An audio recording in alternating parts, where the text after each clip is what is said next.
महत्त्वाची अपडेट। उपमुख्यमंत्री एकनाथ शिंदे यांच्या ठाण्यामधील निवासस्थानी महत्त्वपूर्ण बैठक सुरू असल्याची माहिती समोर आली आहे आणि या बैठकीला खासदार नरेश म्हस्के, रवींद्र फाटक, राम रेपाळे, संजय मोरे असे ठाण्यामधील महत्त्वाचे नेते सुद्धा उपस्थित आहेत। उद्या उमेदवारी अर्ज मागे घेण्याची शेवटची तारीख आहे आणि त्यामुळे ही बैठक महत्त्वाची मानली जाते। अपक्षाने अर्ज मागे घेतल्यास त्या जागांवर शिंदेच्या शिवसेनेचे बिनविरोध नगरसेवक निवडून येण्याची शक्यता आहे। बिनविरोध निवडून येण्यासाठी काय रणनीती आखता येईल यासाठी या बैठकीमध्ये खलबतं होत आहेत अशी माहिती आहे।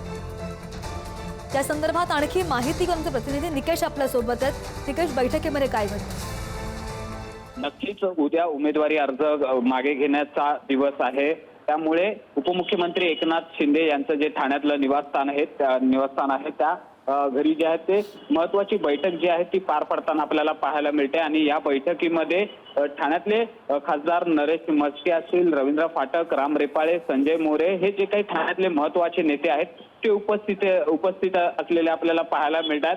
ही बैठक महत्वाची म्हणजे हे काही उमेदवार जे नाराज झालेले आहेत, आपण जर पाहिलं तर ज्या शिंदेच्या शिवसेनेच्या पक्षातील ज्या उमेदवारांना इच्छुक उमेदवारांना तिकीट नाकारलेलं होतं त्यांनी अपक्ष निवडणूक लढवण्याचा निर्णय घेतलेला आहे। अनेक ठिकाणी त्यांनी फॉर्म जे आहेत ते भरलेले आहेत, उमेदवारी अर्ज भरलेले आहेत। बैठकीमध्ये काय होतं त्याचे अपडेट घेत राहू। धन्यवाद दिलेल्या सगळ्या सविस्तर माहितीसाठी निकेश।